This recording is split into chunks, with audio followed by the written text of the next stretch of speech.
Welcome back to month 3. In the last lesson, we set the zero trust mindset. Now we build the engine that enforces it, conditional access.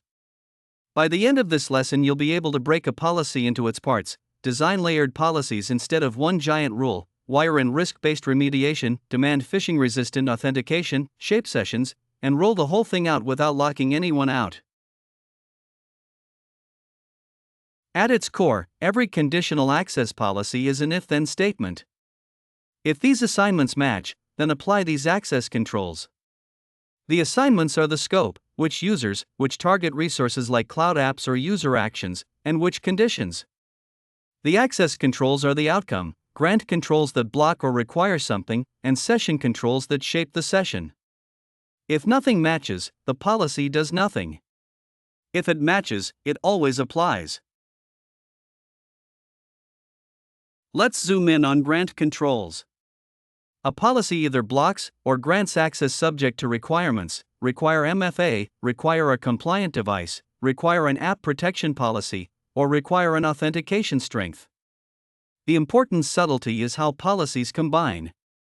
When several policies match the same sign-in, all of their grant requirements are and together. And if any one policy says block, block wins. That combining behavior is exactly why we design small policies.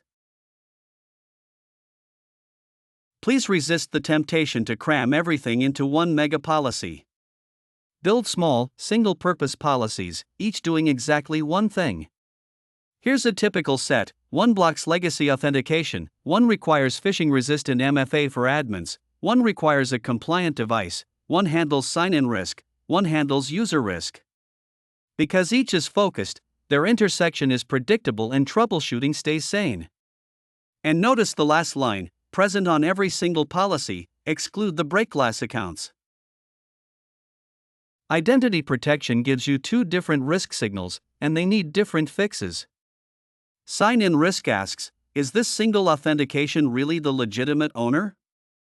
Think impossible travel or an anonymous IP. The right remediation is real-time, so require MFA. User risk is different. It's the cumulative judgment that the account itself is compromised, for example through leaked credentials.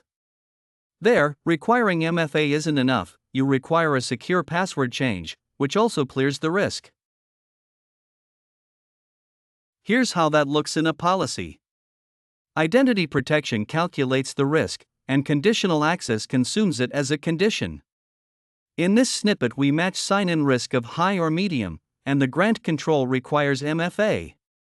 For the user risk equivalent, you'd match user risk levels and require a password change through self-service password reset. Start cautious.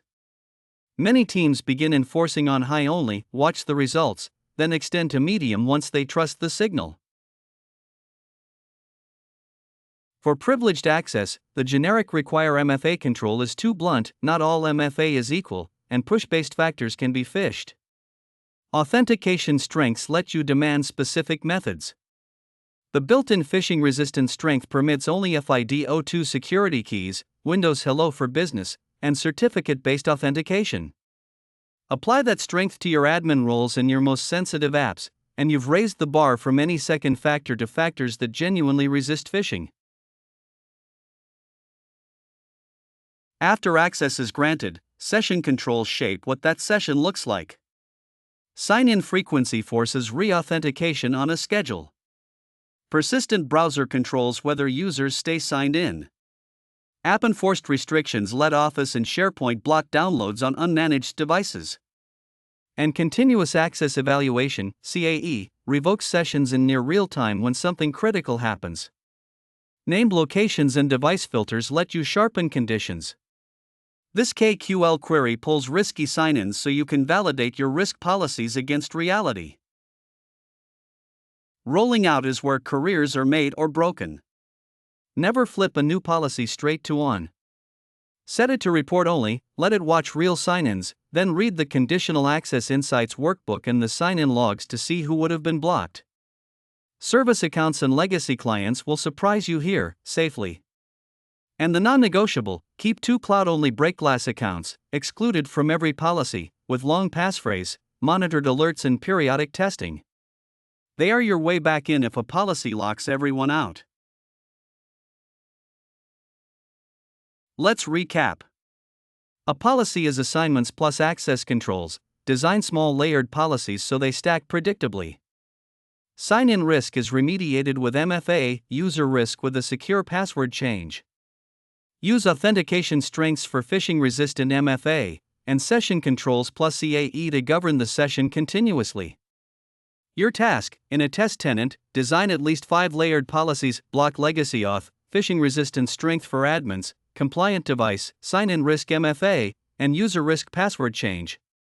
Create them all in report only, confirm both break glass accounts are excluded, run the Insights workbook for 48 hours, and write up the would-be impact and any misconfiguration you caught. See you in the next lesson.